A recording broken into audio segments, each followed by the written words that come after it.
Bab 109, Api, 1. Jangan lupa like dan subscribe, agar kami makin semangat upload lebih banyak. Christina tersadar dengan erangan.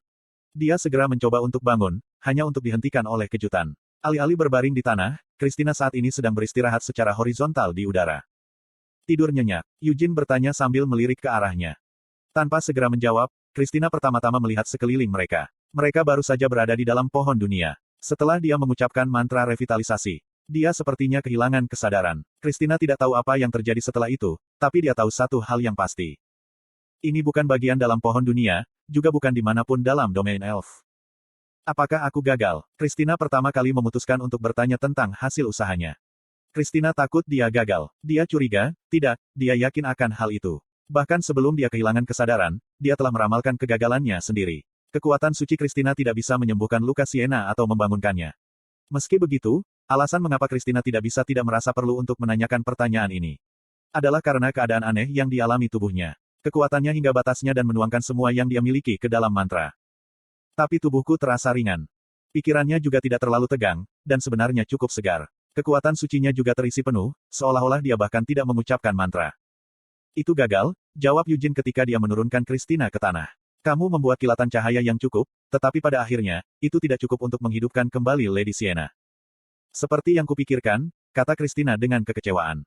Sepertinya kamu tidak dapat mengingat dengan jelas apa yang terjadi. Eugene bertanya.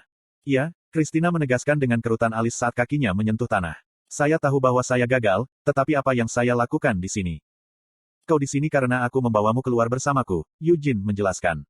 Tentu saja aku tahu itu, bentak Christina. Yang saya tanyakan adalah, mengapa kita meninggalkan pohon dunia? Hanya karena aku gagal sekali, apakah kita benar-benar menyerah begitu saja?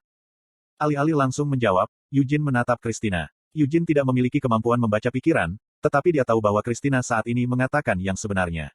Meskipun sebenarnya tidak ada alasan baginya untuk berbohong. Christina sepertinya tidak tahu apa-apa tentang Anise yang telah menjadi bidadari. Anise mengenali saya, kenang Eugene.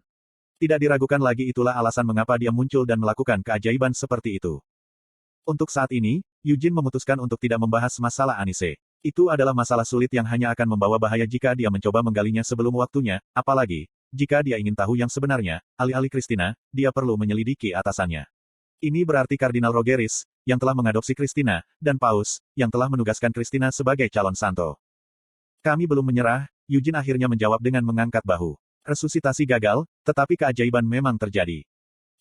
Christina terkesiap, tidak dapat segera memproses apa yang baru saja dikatakan kepadanya. Saat kamu kehilangan kesadaran, cahaya itu sepertinya meledak. Lalu saya menerima wahyu, ungkap Eugene. Tidak perlu mengatakan apa-apa tentang pertemuan dengan Anise dan Sienna. Masalah ini sangat rumit sehingga dia tidak tahu harus mulai dari mana untuk menjelaskannya. Namun, selama dia melontarkan kata, wahyu, cukup mudah untuk meyakinkan Christina. Christina benar-benar yakin dengan klaimnya. Mengeluarkan napas lagi, dia mengatupkan kedua tangannya di depan dadanya. Eugene merasa sedikit bersalah karena berbohong, tapi tidak, itu tidak benar-benar bohong. Karena Anise memang muncul, menjelma menjadi malaikat, dan melakukan keajaiban. Jadi jika Anda melihatnya dari sudut tertentu, Anda bisa menyebutnya wahyu. Eugene dengan berani meyakinkan dirinya sendiri bahwa dia hanya mengatakan yang sebenarnya. Tetap saja, rasanya tidak benar untuk mengatakan bahwa dewa telah berbicara dengannya, jadi dia menjelaskan lebih lanjut, aku mendengar suara malaikat. Mendengar kata, malaikat, mata Christina mulai berbinar. Kau bilang ada malaikat, Tuan Eugene, apakah Anda benar-benar melihat malaikat secara langsung? Christina bertanya dengan penuh semangat. Itu, cahayanya terlalu terang jadi aku tidak bisa melihatnya dengan jelas, tapi aku bisa melihat bagaimana dia melebarkan sayapnya, jawab Eugene. Sayapnya, seru Christina. Tuan Eugene, untuk para malaikat dewa cahaya, jumlah sayap adalah indikator kelas mereka. Kebetulan, apakah Anda bisa mengetahui berapa banyak sayap yang dimiliki malaikat itu? Petik 2. Eugene dengan ragu mengungkapkan, sepertinya mungkin ada 8 sayap. Tapi itu tidak mungkin. Suara Christina meninggi karena terkejut. Dia segera turun di tempat, berlutut, dan mulai berdoa. Terkejut, Eugene bertanya, apakah ada yang salah dengan memiliki 8 sayap? Tuan Eugene, menurut catatan dalam kitab suci, di antara semua malaikat yang dikirim oleh Dewa Cahaya untuk turun ke dunia ini, malaikat yang paling dihargai Tuhan hanya memiliki 6 sayap, lapor Christina. Eugene merasakan penyesalan yang terlambat. Akan lebih baik jika dia menurunkan hitungannya sedikit. Tetapi jika malaikat yang dilihat Sir Eugene benar-benar memiliki 8 sayap, maka itu bukan sembarang malaikat biasa, tetapi seorang utusan yang secara pribadi dikirim oleh Dewa Cahaya. Christina melanjutkan dengan penuh semangat. Ah, sekarang kalau dipikir-pikir, aku mungkin tidak melihatnya terlalu jelas karena terlalu terang. Mungkin hanya 6 sayap, bukan 8. Saat Yujin mencari-cari alasan, dia mengingat penampilan Anise. Cahaya yang dia berikan memang terang, tapi dia tidak melakukan kesalahan. Adas manis benar-benar membentangkan 8 sayap. Seorang utusan Tuhan. Anis itu. Tidak, Christina dengan tegas menyangkal. Pada saat keajaiban, tidak mungkin Sir Yujin salah. Yujin menggerutu, akulah yang merasa aku mungkin telah melakukan kesalahan, jadi bagaimana kamu bisa begitu yakin akan hal itu ketika kamu langsung pingsan? Tidak ada kesalahan tentang itu, Christina bersikeras. Dewa Cahaya pasti telah mengirim seorang rasul untuk menyampaikan wahyu kepada Sir Yujin, pahlawan dan penguasa pedang suci. Yujin menyerah. Ya, pikirkan apapun yang kamu suka. Petik 2. Jadi, Tuan Yujin, wahyu macam apa yang Anda terima? Tanya Christina. Agar Lady Sienna terbangun, kita harus membunuh Black Dragon Raizakia. Begitu dia mengatakan ini, Christina tidak bisa lagi mengumpulkan keinginan untuk berseru kegirangan, dan ekspresi gembiranya juga memudar dengan cepat. Naga hitam Raizakia. Christina juga sangat menyadari ketenaran mengerikan yang telah dibangun oleh naga itu.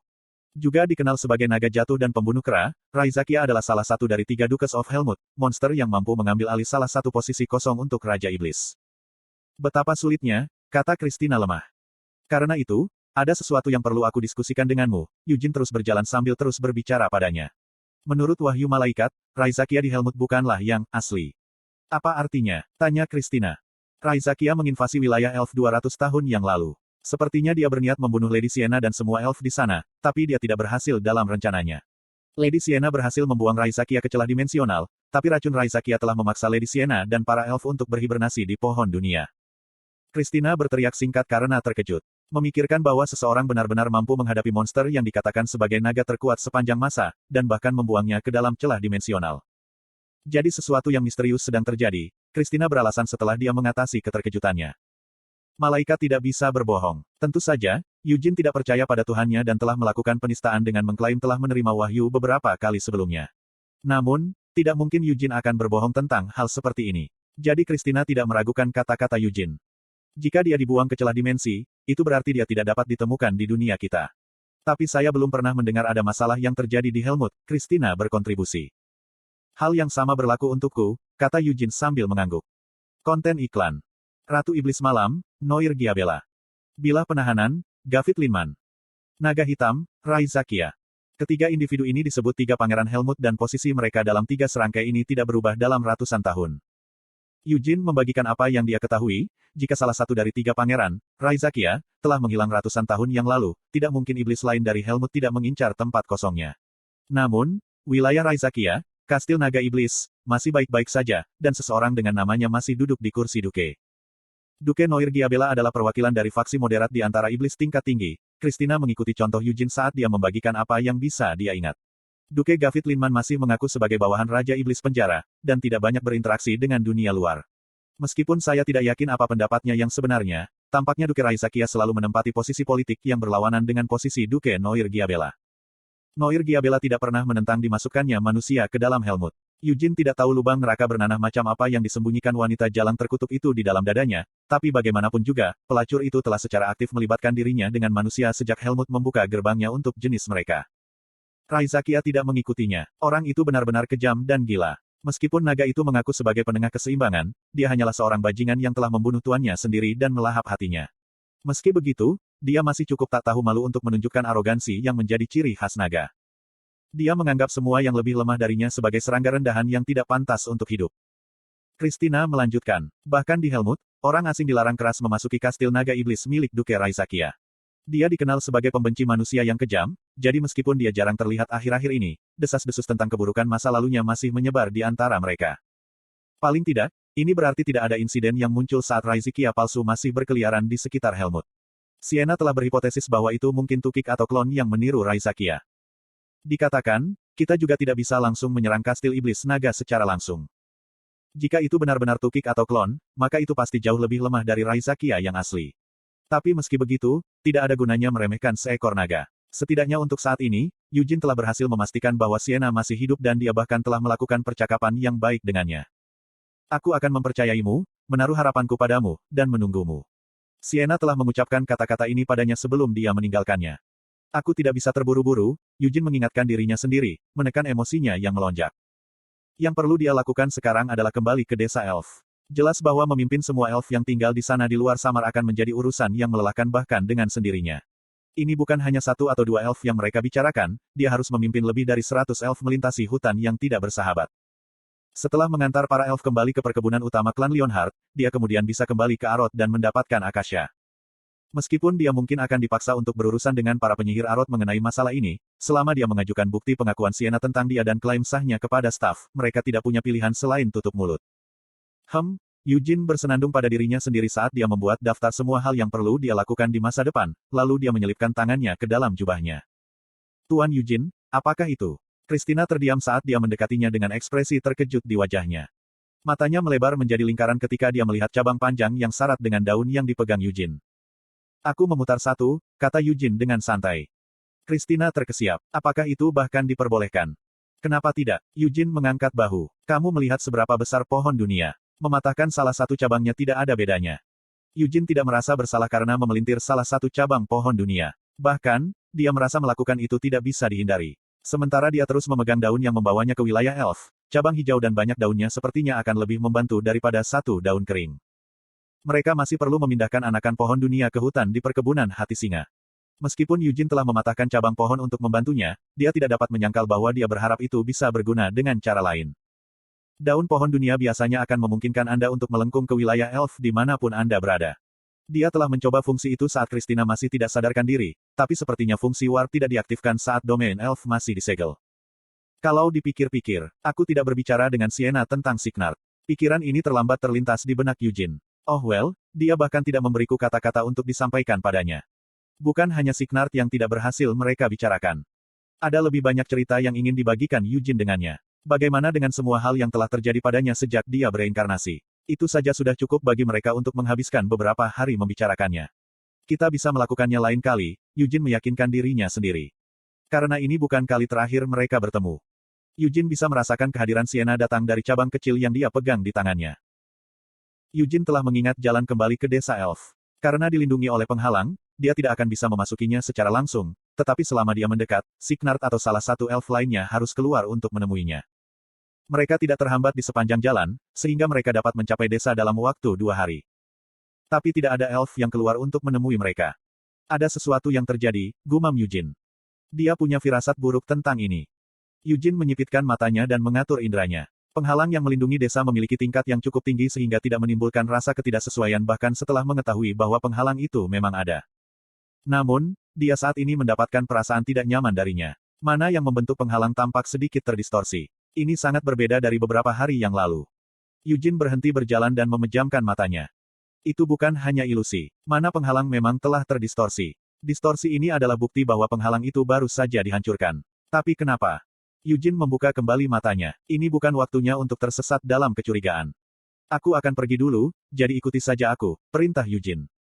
Ya, jawab Christina setelah jeda.